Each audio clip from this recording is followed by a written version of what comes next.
우리에게 주시는 하나님 말씀 함께 보도록 하겠습니다. 오늘 우리에게 주시는 하나님 말씀은 구약성경 사무엘하 7장 18절부터 마지막까지 29절까지 함께 보도록 하겠습니다. 구약성경 473면에 있습니다. 사무엘하 7장 18절부터 29절까지입니다. 다윗 언약 두 번째, 다윗의 기도에 대해서 함께 말씀 나누도록 하겠습니다. 18절부터 교독하도록 하겠습니다.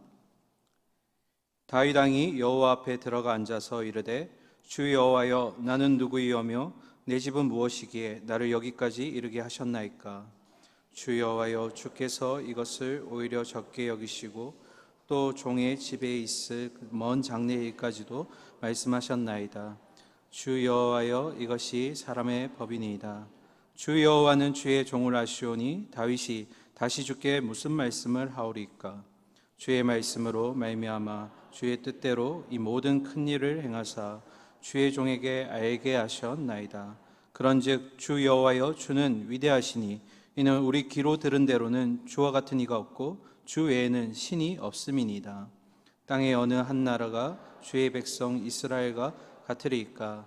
하나님이 가서 구속하사 자기 백성으로 삼아 주의 명성을 내시며 그들을 위하여 큰 일을, 주의 땅을 위하여 두려운 일을 애국과 많은 나라들과 그의 신들에게서 구속하신 백성 앞에서 행하셨사오며, 주께서 주의 백성 이스라엘을 세우사 영원히 주의 백성으로 삼으셨사오니 여호와여, 주께서 그들의 하나님이 되셨나이다. 이제 주의 종과 종의 집에 대하여 말씀하신 것을 영원히 세우시며 말씀하신 대로 행하사 사람이 영원히 주의 이름을 크게 높여 이르기를 만군의 여호와는 이스라엘의 하나님이라 하게 하옵시며 주의 종 다윗의 집이 주 앞에 견고하게 하옵소서. 만군의 여호와 이스라엘의 하나님이 주의 종의 길을 여시고 이르시기를 내가 너를 위하여 집을 세우리라 하셨으므로 주의 종이 이 기도로 주께 간구할 마음이 생겼나이다. 주 여호와여, 오직 주는 하나님이시며 주의 말씀들이 참되시니이다. 주께서 이 좋은 것을 주의 종에게 말씀하셨사오니 이제 청하건대 종의 집에 복을 주사 주 앞에 영원히 있게 하옵소서. 주 여호와께서 말씀하셨사오니 주의 종의 집이 영원히 복을 받게 하옵소서 하니라. 아멘. 우리 앞뒤 좌우 한번 살펴보실까요? 네. 지난주 금요일날 안 오신 분 계신가요? 혹시 오셨는데 오늘 안 오신 분 안 계신지요? 네. 말씀드렸듯이 이제 지난주에 이어서 다윗 언약 두 번째 시간입니다. 지난주에는 하나님의 계시 위주로 살펴보았고요. 오늘은 그 계시에 대한 다윗의 기도의 반응의 응답의 모습을 함께 볼 텐데요. 혹시나 지난주에 못 오신 분을 위해서, 그리고 이 일주일 동안 너무 치열하게 영적 전투하시다가 말씀을 잊어버리신 분들을 위해서 좀 시간을 할애해서 복습을 좀 하고 그리고 나서 오늘 본문 말씀 보도록 하겠습니다. 사무엘하 7장은 백향목으로 지어진 궁전에서 평안을 누리고 있는 다윗의 모습을 시작으로 기록하고 있습니다. 여러분, 제가 백향목 자꾸 얘기하니까 백향목이 도대체 어떤 나무길래 그렇게 좋은 성전이라고 얘기할까? 이 백향목은 소나무과의 나무입니다. 그 당시에 이제 레바논에서 수입을 해올 정도로 굉장히 좋은 나무인데요. 이 나무 자체가 굉장히 곱고 재료가 단단해서 최고급 목재로 사용이 되었다라고 얘기를 합니다. 그런 궁전에서 지금 다윗이 살고 있는 겁니다. 사무엘상 16장을 시작으로 해서요, 수많은 어려움과 그리고 위기들을 경험했던 다윗이 마침내 평안을 하나님께서 주셔서 누리게 되었는데, 그 마음이 다윗에게 빚이었던 것 같습니다. 하나님, 나는 이렇게 좋은 데서 살고 있는데 하나님의 언약궤는 여전히 텐트 가운데, 성막 가운데 계시는 것, 제가 좀 마음이 불편합니다. 그래서 다윗의 마음속에 하나님도 하나님의 필요한 성전을 지어드리면 좋겠다라는 생각을 가지게 됩니다. 여러분, 이 마음이 얼마나 참 선한가요? 그죠? 우리가 평안을 누리게 되면 보통 우리는 우리만 생각하게 되는데, 다윗은 그 평안한 가운데 하나님을 생각하고 하나님의 성전을 짓기 위한 마음을 돌렸다라는 겁니다. 이런 선한 의도와 열망에 대해서 나단 선지자도 그렇게 하십시오 하고 동의를 하게 됩니다. 그런데 문제는 뭐였죠? 주인이셨던 하나님은 그들의 생각과 달랐다라는 겁니다. 그날 밤에 나단 선지자와 다윗이 얘기했던 그날 밤에 하나님이 나단에게 찾아오십니다. 그리고 두 가지를 먼저 말씀하십니다. 첫 번째, 출애굽한 이후부터 나는 이스라엘 백성들과 늘 함께 있었다. 이 말은 어떤 의미냐면 하나님은 어느 한 곳에 거주하시는 분이 아니시고 그들과 늘 함께 하시는 어디에나 계시고 스스로 계시는 바로 무소부재의 하나님이심을 그들에게 보여주셨다라는 겁니다. 그리고 또 한 가지, 하나님은 나는 나를 위해서 너희에게 백향목으로 집을 지어달라고 말한 적이 없다라고 말씀하셨습니다. 그리고 나서 이제 염려가 되죠. 다윗은 선한 의도로 하나님께 궁전을 지어드리겠다, 성전을 만들겠다고 얘기했는데 거절하신 하나님을 통해 그러면 다윗은 어떻게 되는 걸까? 또 다윗의 나라는 어떻게 될까? 그 8절부터가 이제 하나님이 다윗에게 주신 언약의 내용이었습니다. 우리 짧게 잠깐 보도록 하겠습니다. 첫 번째, 하나님은 다윗에게 과거로부터 베푸셨던, 지금까지 베푸신 하나님의 은혜를 먼저 말씀해 주셨습니다. 저 베들레헴이라는 정말 알지도 못하는 변방 지역에, 그것도 8번째 볼품없는 막내 아들을 일으키셔서 기름 부으셨고 마침내는 온 이스라엘을 다스리는 주관자, 왕으로 세우게 하셨던 하나님의 은혜였고요. 그리고 또 한 가지, 다윗이 다니는 어느 곳에서든지 하나님은 사방이 다가오는 적들을 막아주심으로써 다윗을 승리의 자리로 늘 이끄셨다라는 겁니다. 이렇게 과거의 은혜를 말씀해 주셨던 하나님은 이제 앞으로 다윗에게 베풀 미래에 대해서도, 미래의 복에 대해서도 말씀하셨습니다. 첫 번째로, 내가 너 다윗의 이름을 존귀하게 하겠다. 이것은 저번에도 말씀드렸지만 아브라함에게 주셨던 그 축복과 동일한 축복이었습니다. 너의 이름을 창대하게 하리라. 그리고 두 번째는 너의 이스라엘을 위하여 내가 한 곳을 정하겠다. 이 학자들은 이곳을 가나안이라고 말씀드렸습니다. 그리고 마지막 세 번째, 그곳에서 내가 너를 편히 쉬게 하겠다. 안식을 주겠다라고 미래의 복까지 하나님 말씀하신 겁니다. 그러면 한 곳에 거해야 될 대상이 하나님이라고 말씀하시는 걸까요? 아니면 이스라엘이라고 말씀하시는 걸까요? 이스라엘이라고 말씀하시는 거죠. 하나님은 스스로 계시며 언제 어디서나 계시는 무소부재의 하나님이시기 때문입니다. 그러면서 역할이 변경된 것을 우리가 보았습니다. 다윗이 하나님을 위해서 성전을 건축하겠다라고 말했던 것이 이제는 어떻게 해요? 하나님이 다윗을 위해서 성전을 만들어 주시겠다, 집을 지어 주시겠다라고 약속하신 겁니다. 그런데 생각해 보면 왜 이 얘기를 하시기 위해서 과거의 은혜를, 그리고 앞으로의 은혜에 대해서 하나님이 말씀하셨을까? 그 이유는 이것 때문입니다. 다윗은 백향목 궁전에서 평안을 누리게 된 단지 그 사실에 대해서만 하나님께 빚진 마음을 가지고 있었는데, 하나님은 지금 뭐라고 말씀하시는 건가요? 아니야, 너는 아주 오래전부터 나에게 빚진 자였고 지금도 빚진 자로 살아가고 있고 앞으로도 은혜의 빛 가운데 거할, 너는 빚진 자로서의 삶을 살 거야. 그러니까 단지 이것 때문에 빚졌다라는 마음을 가져서는 안 돼. 우리도 동일합니다. 하나님을 믿고 나서부터의 모든 삶 가운데 하나님의 은혜의 빚진 자인 줄 믿습니다. 그런데 문제는 하나님이 이 빚을 갚으라고 말씀하시나요? 아니면 그냥 두시나요? 그냥 두시죠. 왜요? 은혜니까, 선물이니까. 우리에게 뭔가 자격이 있어서, 자질이 있어서 주시는 것이 아니라 하나님이 그냥 우리를 사랑하시기 때문에 그렇게 우리에게 빚진 자지만 그런 사랑을 우리에게 베푸신다라는 겁니다. 제가 이 짧은 신앙생활을 돌아보면 하나님은 늘 먼저 은혜를 베푸셨고요, 늘 우리에게 먼저 사랑을 보여주셨다라는 겁니다. 그리고 나서 하나님은 다윗이 죽고 난 이후에 그 후손들에게까지 약속을 하셨습니다. 12절부터 16절까지의 내용인데요, 12절을 보시면 다윗의 그 몸에서부터 날 씨를 통해서 그의 나라를 견고하게 하시겠다. 13절에도 그의 나라와 왕조를 견고하게 하시겠다라고 말씀하셨고요. 그리고 14절, 13절 동일한 내용에 보니까 그가, 다윗의 후손 누구 중에 한 명이 나를 위하여 성전을 건축할 거다. 그는 누구죠? 네, 그렇죠. 짧게 보면 하나님, 다윗의 아들이었던 솔로몬, 길게 보면 예수 그리스도. 그리고 마지막 네 번째로 나는 그에게 아버지가 되고 그는 나를 아버지라 부를 것이다. 여러분, 이 문장이 굉장히 중요합니다. 왜 중요하냐면 다윗 가문과 사울 가문의 근본적인 차이, 왜 사울은 죄를 범하였을 때 무너지고 전멸할 수밖에 없었는가? 반대로 다윗은 그렇게 많은 죄를 범하였음에도 불구하고 하나님이 왜 전멸시키거나 몰락시키지 않았는가? 왜요? 다윗 그의 후손들이 하나님의 자녀이기 때문이었습니다.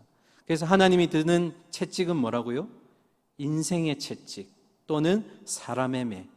그러니까 아버지로서 아들이 엇나가게 되면 다시 때려서 돌려 세우는 이런 갱신의 채찍이었다라는 겁니다. 그리고 마지막으로 하나님은 다윗 너의 나라와 너의 왕위가 영원할 것이다. 너의 그 나라가 내 앞에서 영원히 경고할 것이다 라고 16절에서 약속하셨습니다. 이것이 바로 하나님의 넓은 스펙트럼, 다윗 언약이었지만 실제로는 그리스도에게까지 향하는 그 언약을 하나님께서 지금 나단 선지자를 통해서 계시로 다윗에게 보여주었다라는 겁니다. 좀 긴 시간이지만 우리가 지난번 함께 나눴던 말씀 복습했습니다. 자, 이제 우리 본문을 보실 텐데요. 이렇게 전해주신 그 말씀을 나단 선지자가 이제 다윗에게 전하게 됩니다. 그리고 그 말을 들은 다윗이 이제 하나님께 어떤 반응을 보였는지 오늘 함께 말씀을 통해 보도록 하겠습니다. 18절입니다. 다윗 왕이 여호와 앞에 들어가 앉아서 이르되 주 여호와여 나는 누구이오며 내 집은 무엇이기에 나를 여기까지 이르게 하셨나이까. 아멘. 여러분 18절에 보시면 여호와 앞에 들어갔다라는 의미는 여호와의 궤가 있는 성막 텐트로 다윗이 들어갔다는 내용이고요. 그리고 앉아서 이르되라는 것은 이제 다윗이 하나님과 깊은 기도의 교제의 자리로 들어갔다라는 것을 의미합니다. 종합하면 뭡니까? 계시를 들은 다윗이 하나님의 언약궤가 있는 성막으로 나가 기도로 하나님과 깊은 교제의 시간을 가졌다라는 겁니다. 그 기도의 제목이 뭡니까? 나는 누구이오며 내 집은 무엇이기에 나를 여기까지 이르게 하셨습니까? 이 의미를 여러분 현대적으로 해석하면 앞에 화면 한번 보실까요? 18절에 이렇게 다윗이 고백합니다. 주 하나님, 내가 도대체 누구이기에 또 내 집안이 무엇이기에 주님이 나를 이러한 자리에까지 오르게 해주셨습니까? 이런 고백입니다. 그러니까 어떤 의미일까요? 다윗이 나는 이것만 빚진 줄 알았는데 하나님이 과거에서부터 지금까지 나에게 베푸신 은혜가 이만하다는 것을 지금 깨달으면서 주님, 내가 누군데 도대체 우리 집안이 도대체 뭐가 볼 게 있다고 이렇게까지 은혜를 베푸셨습니까? 그러니까 하나님의 너무나 큰 축복 가운데 다윗의 심령이 가난해진 겁니다. 그 마태복음 5장에서 예수님이 말씀하셨던 그 심령이 가난한 자의 모습이 지금 다윗에게 나타나고 있다는 겁니다. 도저히 감당할 수 없는 그 축복 때문에 내 심령이 하나님 앞에 겸손해진 겁니다. 이어서 19절 보실까요? 주 여호와여 주께서 이것을 오히려 적게 여기시고 또 종의 집에 있을 먼 장래의 일까지도 말씀하셨나이다. 주 여호와여 이것이 사람의 법이니이다. 이것을 이라는 단어는 현재 다윗이 지금 과거부터 지금까지 누리고 있는 하나님의 복을 의미합니다. 다윗이 현재 누리고 있는 이 복도 지금 감당하기 힘들 정도로 벅찬데 지금 하나님이 뭐까지 약속하셨다고요? 머나먼 저 장래의 일, 미래에 베푸실 하나님의 복까지 얘기하신 겁니다. 그러니까 이 다윗이 지금 너무 감동한 겁니다. 그런데 19절 마지막에 보면 조금 문맥이 이상하죠. 주 여호와여 이것이 사람의 법이니이다. 자, 이건 조금 풀이가 필요한데요. 어떤 의미냐면 이 법이라는 단어가 우리가 히브리어 중에 좀 잘 아는 단어입니다. 이 토라라는 단어인데요. 여기서는 이 토라라는 단어가 어떻게 해석되냐면 율법 또는 강령으로 해석됩니다. 특별히 구약의 강령 중에 가장 대표적인 강령이 레위기 19장 18절에 저와 여러분이 잘 알고 있는 내 이웃 사랑하기를 뭐가 같이 사랑하라고요? 내 자신과 같이 사랑하라. 그러니까 사람이 다른 사람에게 또는 이웃에게 사랑을 베풀어 준다는 그런 하나님이 주신 강령처럼 하나님 또한 다윗 자신에게 그런 극진한 사랑을 베풀고 있다라는 의미가 주 여호와여 이것이 사람의 법입니다 라는 의미로 나온 겁니다. 그래서 현대적으로 지금 우리가 다윗의 고백을 19절에서 바라보게 되면 이렇게 됩니다. 화면 보시면 주 하나님, 그럼에도 주님은 저에게 베푸신 현재의 복도 부족하게 여기셔서 주님의 종의 집안에 주실 먼 장래의 복까지 내게 말씀해 주셨습니다. 주 나의 하나님, 나에게 너무나도 극진한 사랑을 주님이 베풀어 주셨습니다. 이게 다윗의 고백인 겁니다. 그리고 20절입니다. 주 여호와는 주의 종을 아시오니 다윗이 다시 주께 무슨 말씀을 하오리까? 여러분, 20절에 주의 종을 아시오니라는 말은 그냥 안다는 의미가 아니라 다윗의 속마음까지도 주님이 꿰뚫어 보신다라는 의미입니다. 저는 이 구절 보면서 그 시편 139편의 그 고백이 떠올랐는데요. 139편 1절에서 4절까지 내용을 떠올려 보면 주님이 나를 살펴보시고 나를 너무 잘 아시는데 어느 정도로 아시냐면 나의 그런 행위들을 너무 잘 아시고, 그리고 나의 앉고 일어섬을 아시고, 나의 생각을 아시고, 나의 혀의 말을 알지 못하는 것이 없으실 정도로 하나님 나를 너무 잘 아신다. 이 고백이 지금 다윗이 이 고백과 동일한 고백을 하는 겁니다. 그래서 여러분, 그런 경험 있으시죠? 내가 말로 표현할 수 없을 만큼 너무 감동적일 때 정말 이거 어떤 단어로도 설명할 수 없는 그 마음. 그러니까 지금 20절에 다윗은 이 하나님이 주시는 과거의 복, 현재의 복, 그리고 앞으로 주실 복에 대해서 너무 벅찬 마음에 어떻게 고백하냐면 20절입니다. 주님, 말로 다 표현할 수 없는 이 벅찬 내 마음을 주님이 아시죠. 이 고백인 겁니다. 내가 말로는 표현 못하지만 주님이 나를 꿰뚫어 보시니까 내 마음이 무슨 얘기를 하고 싶은지 주님은 아시죠. 이 벅찬 감동을 지금 고백하는 다윗의 모습을 우리가 보고 있는 겁니다. 그리고 21절입니다. 주의 말씀으로 말미암아 주의 뜻대로 이 모든 큰 일을 행하사 주의 종에게 알게 하셨나이다. 자, 이 모든 큰 일, 하나님을 통해서 받아온 나단 선지자가 다윗에게 알려준 그 미래에 일어날 모든 일들을 얘기하는 겁니다. 그러니까 다윗이 나단 선지자가 하나님의 뜻을 알려주니까 앞으로 일어날 모든 일들은 하나님의 주권과 하나님의 뜻에 의해서 이루어지는 것이구나. 알겠다, 깨달았다. 이 의미가 지금 21절의 의미인 겁니다. 22절입니다. 그런즉 주 여호와여 이러므로 주는 위대하시니 이는 우리 귀로 들은 대로는 주와 같은 이가 없고 주 외에는 신이 없음이니이다. 아멘. 주 여호와는 이러므로 위대하시니 뭐라고요? 우리 귀로 들은 대로. 다윗이 한 고백이 아니라 누군가가 한 얘기를 우리가 들은 겁니다. 그러면 어떤 고백인가? 주와 같은 이가 없고 주 외에는 신이 없다는 것을 누군가가 했던 그 고백인데 내가 들었다라는 겁니다. 이 고백은 누구의 고백인지 아시나요? 이 고백은 바로 홍해를 건너고 나서 하나님을 찬양했던 모세의 고백입니다. 한번 보실까요? 출애굽기 15장 11절인데요. 여호와여 신중에 주와 같은 자가 누구이니까? 주와 같이 거룩함으로 영광스러우며 찬송할 만한 위엄이 있으며 기이한 일을 행하는 자가 도대체 누구입니까? 결국 22절의 다윗의 고백은 어떤 의미냐면 주여 하나님 외에는 어느 누구도 미래에 대해서 그렇게 약속할 수도 없으며 그 약속한 것을 이룰 자도 없다라는 겁니다.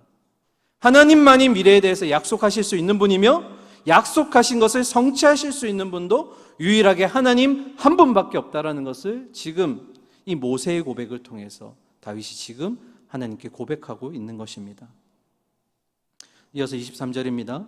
땅의 어느 한 나라가 주의 백성 이스라엘과 같으리까? 하나님이 가서 구속하사 자기 백성으로 삼아 주의 명성을 내시며 그들을 위하여 큰 일을, 주의 땅을 위하여 두려운 일을 애국과 많은 나라들과 그의 신들에게서 구속하신 백성 앞에서 행하셨사오며.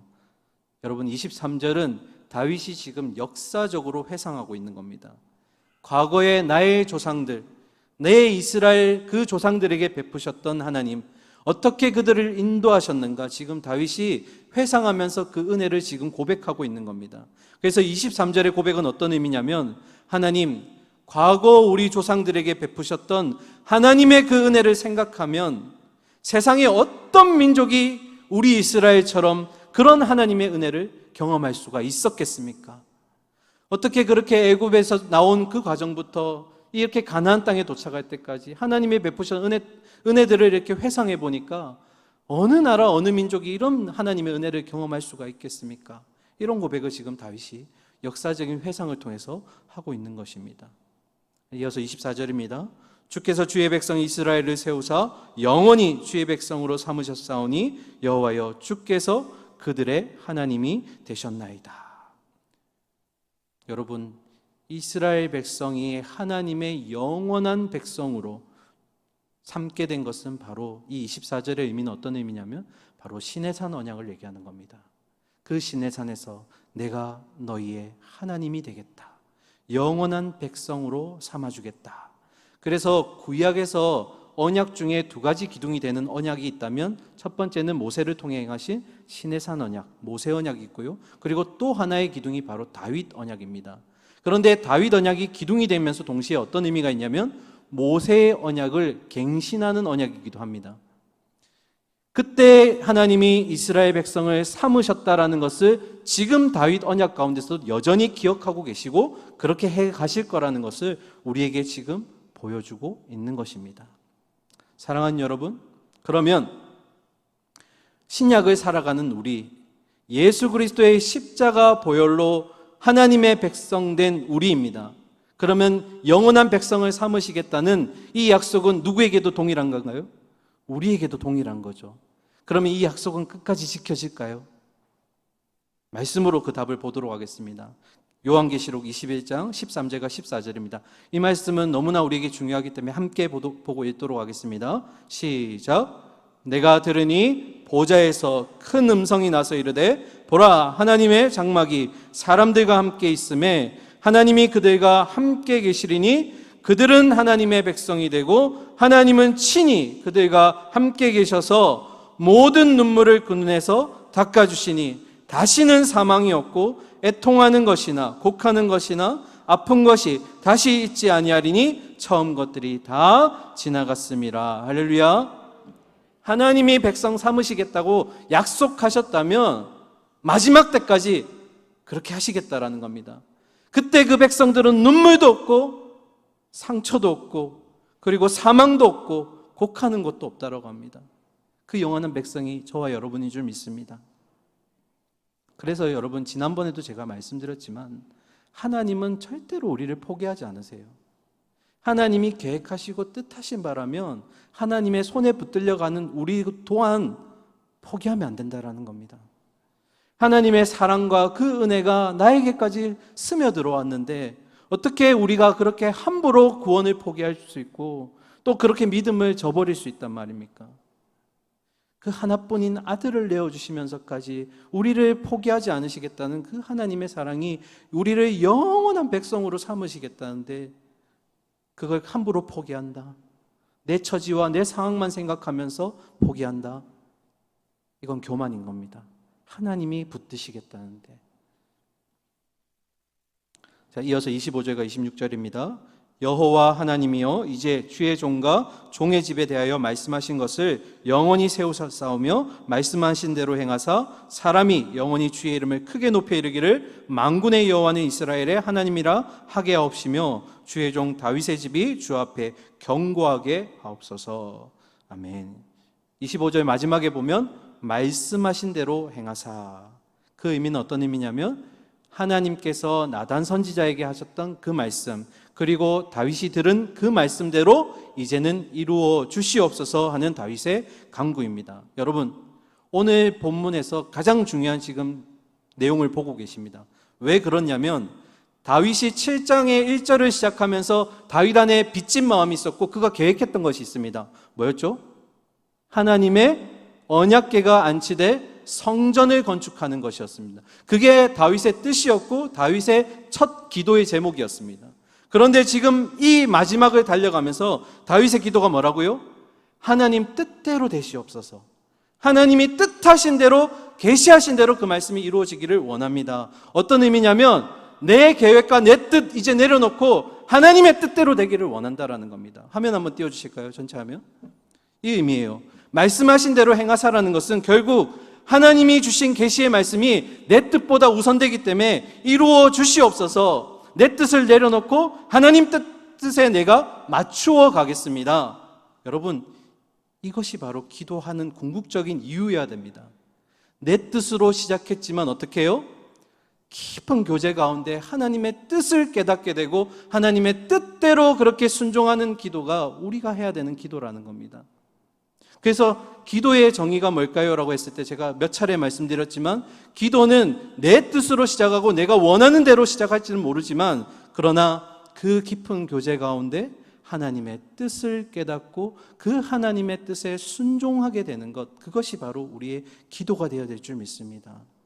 언제까지 우리가 유아처럼 어린아이처럼 하나님께 떼쓰고 구하는 기도만 하겠습니까? 물론 하나님은 그런 기도도 들어주십니다. 하지만 그 기도를 들어주시는 이유는 우리가 불쌍하기 때문이에요.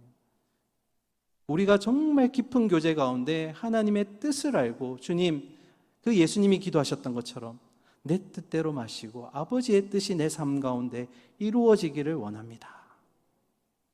제가 다른 예를 하나 들어드릴게요. 제가 이 기도 정의 내릴 때 항상 사용하는 인물인데요, 그 사사시대가 끝나고 하나님의 응답이 사라졌던 시절이 있습니다.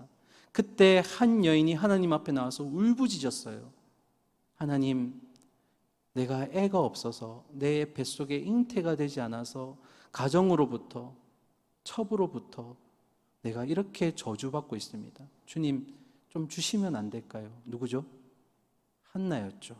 성전에 나아가서 마치 술 취한 것처럼 그렇게 울면서 기도했던 한나였는데, 여러분, 한나의 기도의 마지막을 보시면 어떻게 끝나는지 보셨나요? 주님, 이 아이를 내게 주시면 내가 주님께 드리겠습니다. 그 아이가 누구죠? 사무엘. 하나님이 들으셨다. 그 하나님이 주신 사무엘을 다시 돌려드리니까 끊어졌던 하나님과 이스라엘 백성 사이의 매개체의 역할을 다시 감당하게 된 지도자로 세우셨다라는 겁니다. 이게 하나님의 뜻이었고 한나의 깨달음이었다는 겁니다. 우리의 기도도 이런 기도가 되어야 될 줄 믿습니다. 내 뜻으로 시작할지 모르지만 하나님의 뜻으로 끝나고 그 뜻에 순종하는 것, 우리의 기도의 이유이자 종착지가 되어야 됩니다. 27절 보겠습니다. 만군의 여호와 이스라엘의 하나님이여, 주의 종의 길을 여시고 이르시기를 주의 종이 이 기도로 주께 마음이 생겼나이다. 아멘. 종의 길을 여시고 라는 말은 하나님의 성전을 세우겠다라는 다윗의 생각이 하나님이 이제는 다윗을 위해서 집을 세우시겠다라는 말씀에 대해서 깨달았다. 그게 귀가 열렸다라는 것을 지금 표현하고 있는 겁니다.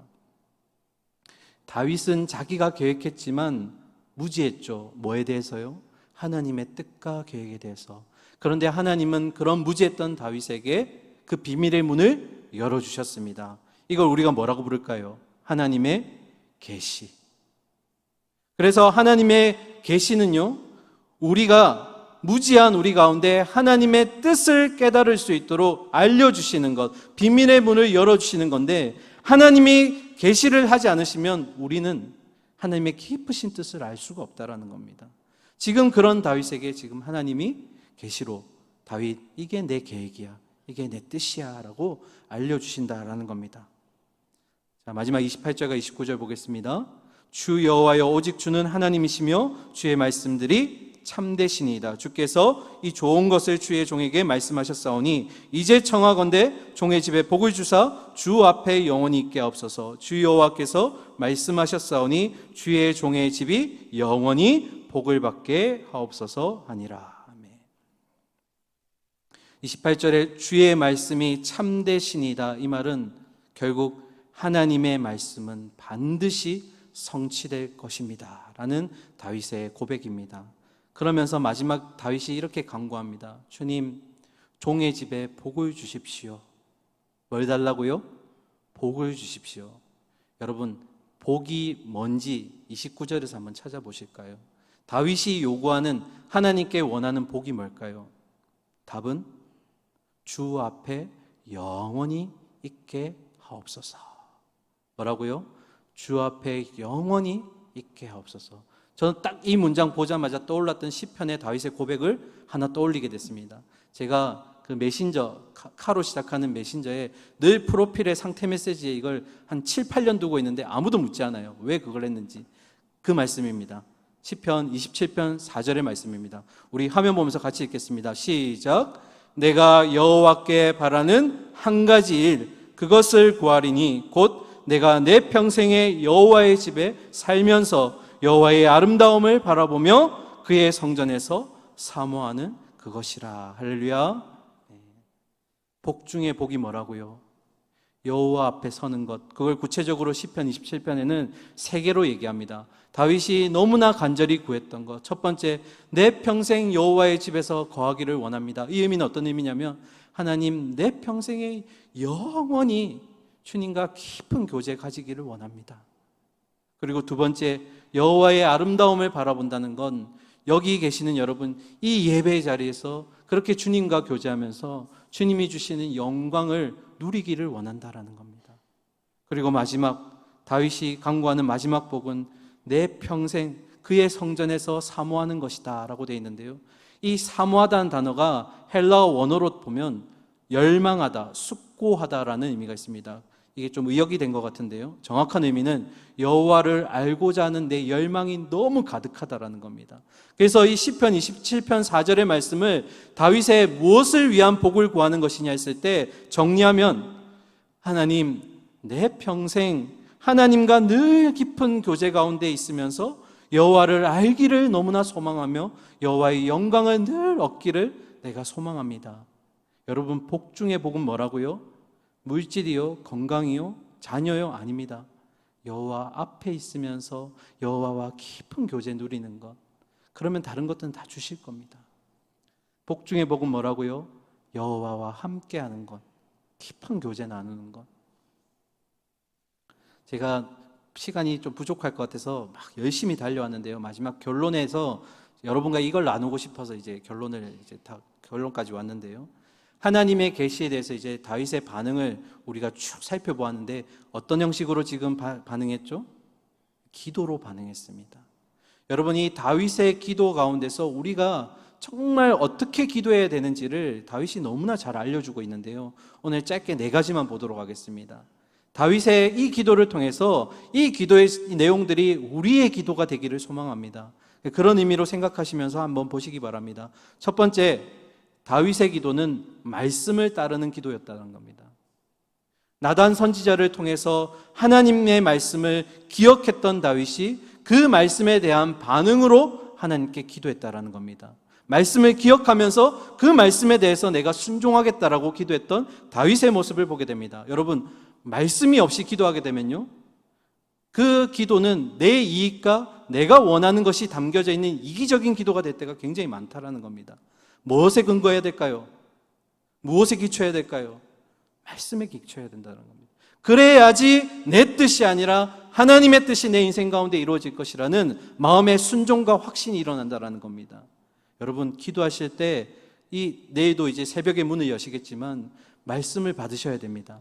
그리고 그 말씀을 묵상하는 가운데 오늘 나에게 주실 하나님의 이 말씀이 내 삶 가운데 어떻게 흘러갈 것인가, 이게 뭐에 기초한 거라고요? 말씀을 따르는, 말씀에 기초한 기도가 된다라는 겁니다. 두 번째로, 다윗의 기도는 겸손의 기도였습니다. 하나님의 계시를 받자마자 다윗이 가장 먼저 고백했던 내용 기억하시나요? 뭐라고 했죠? 주님, 내가 누구인데, 우리 가정이 뭔데 이렇게까지 은혜를 베푸십니까? 그렇게 해서 마음이 어떻게 됐다고요? 가난한 자, 심령이 가난한 자가 되었습니다. 여러분, 기도는 겸손한 자들만 할 수가 있습니다. 왜 그럴까요? 하나님의 은혜를 베풀지 않으면 내가 살 수가 없기 때문입니다. 반대로 교만한 자는 절대로 기도하지 않습니다. 왜요? 내 능력과 내 지혜와 내 힘이라면 다 할 수 있는데 왜 하나님이 필요하냐? 기도하지 않기 때문이죠. 여러분, 겸손한 기도가 되어야 됩니다. 주님, 내가 혹시라도 이것을 할 수 있는 능력이 있을지라도 나는 주님의 뜻을 구합니다. 오늘 우리의 기도가 정말 겸손한 기도가 되는지 면밀히 한번 살펴보시기를 바랍니다. 하나님은 겸손한 자의 기도를 들으십니다. 그리고 세 번째, 다윗의 기도는 믿음의 기도였습니다. 다윗이 이렇게 하나님의 계시를 이렇게 되새기면서 가장 먼저 떠올렸던 것은 하나님이 과거에 나에게 이렇게 많은 은혜를 베푸셨구나. 그러면서 어떻게 이어져 갔죠? 앞으로도 주님이 나에게 이런 믿음을, 이런 복을 주시겠구나. 그런데 여러분, 놀라운 것은 다윗을 포함한 구약의 모든 백성들이 하나님이 약속하셨던 미래의 복 중에 가장 큰 복인 메시아에 대한 지식이 거의 없었다라는 겁니다. 하나님의 나라가 영원하다는 것이 어떤 것인지 전혀 제대로 알지 못했습니다. 그런데 신실하신 하나님이라면, 지금까지 나에게 그렇게 은혜를 베풀어 주셨던 전지전능하신 하나님이라면, 내가 메시아에 대한 지식이 좀 부족하더라도, 하나님 나라에 대한 지식이 좀 부족할지라도 하나님은 반드시 그 미래에도 나에게 복을 베푸실 거야, 그 약속을 이루어 가실 거야 라는 이 다윗의 믿음의 고백이 기도로 흘러져 나왔다라는 겁니다. 오늘 우리의 기도는 어떻습니까? 여전히 기도하면서도 하나님이 하실 수 있을까? 하나님이 내 기도는 들으실까? 이런 우리의 의심과 좌절과 낙심의 마음이 섞여 있지 않습니까? 지금까지 베풀어 주신 하나님의 은혜를 우리가 기억한다면 앞으로 주실 그 불안한 상황과 그런 알 수 없는 미래 가운데서도 주님은 우리에게 복 주실 줄 믿습니다. 아까 요한계시록 보셨죠? 하나님은 절대로 우리를 포기하지 않으십니다. 마지막 네 번째입니다. 다윗의 기도는 진실한 기도였습니다. 과거에 베푸셨고 현재에 베푸셨고 앞으로 베푸실 그 미래의 그 하나님의 복이 너무나 감동스러우니까 아까 다윗이 뭐라고 고백했죠? 주님, 말로 다 표현할 수 없을 만큼 내 마음이 너무 벅찹니다. 주님, 말로 표현 못하지만 내 마음 아시죠? 내 마음의 중심이 하나님을 향하고 있는 것 아시죠? 그러니까 다윗에게 또 감사가 생기는 겁니다. 이 벅찬 마음을 주셔서, 감사할 수 있는 마음 주셔서 주님 감사합니다. 여러분, 기도의 내용 화려하지 않아도 됩니다. 기도가 그렇게 때로는 어눌한 말투로, 또 어수룩한 말투로 나올지라도, 아니요, 내가 마음이 너무 힘들어서 말이 아니라 눈물로만 고백할지라도 하나님은 우리의 중심을 아시기 때문에 그 기도조차 들으시는 줄 믿습니다. 막 꾸민 그런 단어 필요 없어요. 내 마음의 중심이 하나님을 향한 고백이 있다면 들으실 줄 믿습니다. 아무리 화려한 언변일지라도. 말씀을 마무리하겠습니다. 하나님은 오늘도 다윗과 같은 하나님을 기쁘시게 해드릴 수 있고 하나님께 늘 의지하며 겸손하며 진심을 다해서 기도하는 그런 기도자를 찾고 계십니다. 오늘 여기에 계신 우리 성도님들이 다윗과 같은 그런 기도자가 되기를 간절히 소망하고 축원합니다. 함께 기도하겠습니다. 사랑하는 하나님 아버지, 이전부터 우리에게 큰 은혜를 베푸셨고 지금도 그 은혜를 누리게 하시며 앞으로도 영원히 하나님 그 본향을 향하는 그날까지 복을 베푸실 줄 믿습니다.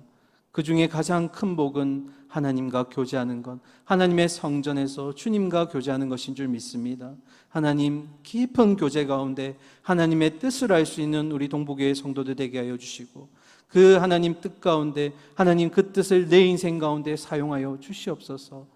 그렇게 고백할 수 있는 우리의 아버지 깊은 기도의 제목들이 흘러나올 수 있도록 우리 성도님들의 지혜를 열어주시고 하나님을 향한 마음 열어주시고 아버지 영의 눈을 열어주시옵소서. 하나님 아버지, 지금은 내 기도가 내 이익만을 위해서, 내 목적만을 위해서 시작할지 모르지만 그 기도의 끝자락은 하나님을 향한 기도가 되기를 원하고 하나님의 뜻이 이루어지는 기도가 되기를 소망합니다. 하나님, 그런 기도의 제목이 흘러나올 수 있게 하여 주시옵소서. 오늘도 하나님은 그런 예배자들, 그런 기도자들을 찾고 계신 줄 믿습니다. 바로 내가 그런 예배자, 그런 기도자가 될 수 있기를 소망합니다. 주여 함께하여 주시옵소서.